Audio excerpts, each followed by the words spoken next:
తాకట్లో ఉన్న మీ బంగారాన్ని విడిపించి ఆ రోజు ఆన్లైన్ రేటుకి కొంటాం. Sharma gold company. నమస్తే, welcome to Suman TV. Andhra Pradesh ముఖ్యమంత్రి చంద్రబాబు నాయుడు గారి అధ్యక్షతన మంత్రివర్గ సమావేశం జరిగింది. ఈ కేబినెట్ భేటీలో రాష్ట్రానికి సంబంధించి పలు కీలకమైన నిర్ణయాలకు ఆమోదం తెలిపారు. దీంతో పాటు ఆంధ్రప్రదేశ్లో మద్యం కుంభకోణానికి సంబంధించి రోజుకొక వార్త బయటకు వస్తుంది. సిట్ విచారణకు సంబంధించి కూడా ఆసక్తికరమైన చర్చ జరిగింది. ఇప్పటివరకు ఈ కుంభకోణంలో బయటకు వచ్చినటువంటి వివరాలు, జరిగినటువంటి అరెస్టులు, వీటి మీద కూడా చంద్రబాబు నాయుడు గారు స్పందించారు.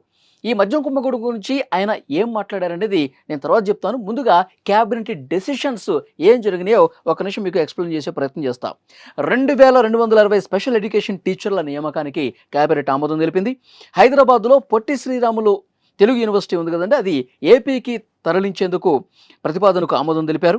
అలాగే విద్యార్థులకు కోచింగ్ ఇచ్చేందుకు స్టడీ సెంటర్స్ ఏర్పాటుకు అంబేద్కర్ ఓపెన్ యూనివర్సిటీకి అనుమతి ఇచ్చారు. తర్వాత బార్ కౌన్సిల్ ఆఫ్ ఇండియా ద్వారా లీగల్ వర్సిటీ ఏర్పాటు కూడా ఆమోదం తెలియజేసినటువంటి పరిస్థితి. అలాగే భోగపురం వద్ద 500 ఎకరాలు కేటాయించే మంత్రుల బృందం ప్రతిపాదనకు కూడా ఆమోదం తెలియజేశారు. ఏపీ లెదర్ ఫుట్వేర్ పాలసీ 4.0కు కేబినెట్ ఆమోదం తెలిపింది. పెట్టుబడుల ప్రోత్సాహక బోర్డులో ఆమోదించిన 11 సంస్థలకు కూడా కేబినెట్ ఆమోదం తెలియజేసింది. 30,000 కోట్ల పెట్టుబడులు, అలాగే 35,000 ఉద్యోగాల కల్పనకు క్యాబినెట్ ఆమోదం తెలియజేసింది. సో వీటన్నిటి మీద డిస్కషన్ చేసి క్యాబినెట్ దీనికి అప్రూవల్ చేసింది. దీంతో పాటు ఇంతకుముందు నేను చెప్పినట్టుగా మద్యం కుంభకోణానికి సంబంధించి చాలా కీలకమైనటువంటి సీరియస్ డిస్కషన్స్ జరిగింది. ఇప్పటివరకు జరిగినటువంటి అరెస్టులు రాజ్ కసిరెడ్డి నుంచి మొదలుకొని బూనేటి చాణక్య కావచ్చు, సజ్జల శ్రీధర్ రెడ్డి కావచ్చు, దిలీప్ కావచ్చు, తర్వాత మొన్న అరెస్ట్ అయినటువంటి ముగ్గురు, భారతీ సిమెంట్స్ పూర్తికాలపు డైరెక్టర్గా పనిచేసినటువంటి గోవిందప్ప బాలాజీ, సీఎంఓలో కీలకంగా పనిచేసినటువంటి ధనుంజయ రెడ్డి కావచ్చు, కృష్ణమోహన్ రెడ్డి కావచ్చు, ఈ అన్ని అరెస్టుల మీద ఒక కీలకమైన కామెంట్ చేశారు చంద్రబాబు నాయుడు గారు. ఆంధ్రప్రదేశ్లో మద్యం కుంభకోణం ఎంత బరితెగింపుగా జరిగింది, 1000 కోట్ల ముడుపుల డిస్టరీలను ముక్కుపిండి వసూలు చేసి ఆంధ్రప్రదేశ్ ప్రభుత్వ ఖజానాను కొల్లగొట్టి మళ్ళీ పూర్తిగా ఎక్కడ అనుమానం వస్తుందని చెప్పి బంగారం రూపంలో కూడా, బంగారు బిస్కెట్ల రూపంలో కూడా దాన్ని మార్పిడి చేసి విదేశాలకు ఏ విధంగా తరలించుకుపోయారు. ఇవన్నీ కూడా రోజు ఒక్కొక్క వార్త బయటకు వస్తుంది.